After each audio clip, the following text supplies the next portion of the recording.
Hai, semua malam.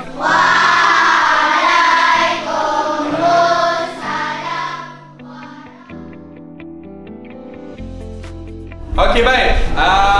Awak boleh buka buku teks awak. Bahan dan alatan awak dah bawa?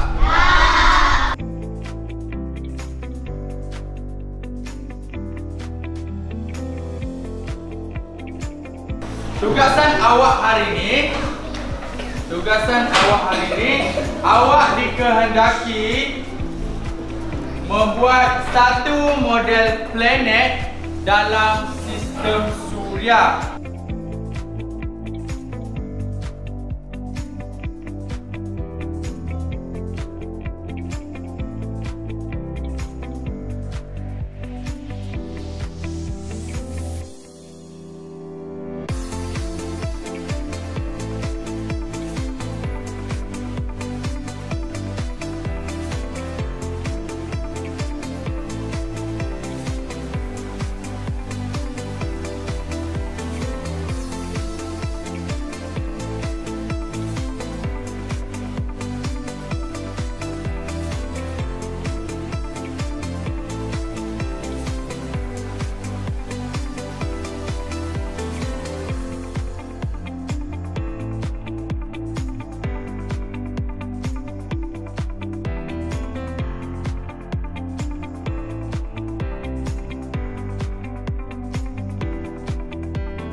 Assalamualaikum warahmatullahi wabarakatuh.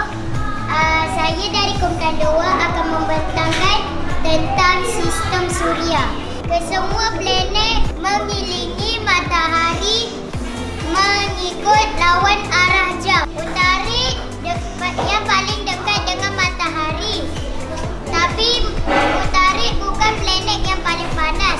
Planet yang paling panas ialah Zuhrah. Kerana Zuhrah memerangkap haba pada waktu siang. Ada satu soalan. Bagaimana kalau bumi dekat dengan matahari? Jika bumi dekat dengan matahari, suhu di bumi akan meningkat dan kita tidak akan dapat hidup. Ya, tiada kehidupan akan hidup di bumi sekiranya bumi dekat dengan matahari. Saya ada satu soalan. Jika bumi jauh daripada matahari, apa akan jadi? Apa akan jadi? Ya, soalan yang bagus. Apa akan jadi? Suhu akan menurun. Yes, bumi akan sejuk dan suhu akan menurun. Mungkin akan jadi tahap beku. Bawah daripada kosong darjah Celsius. Bagaimana kalau planet tak ikut jalan orbit? Soalan dia, bagaimana sekiranya planet tidak berputar mengikut orbit, betul? Okey, apa jawapan awak?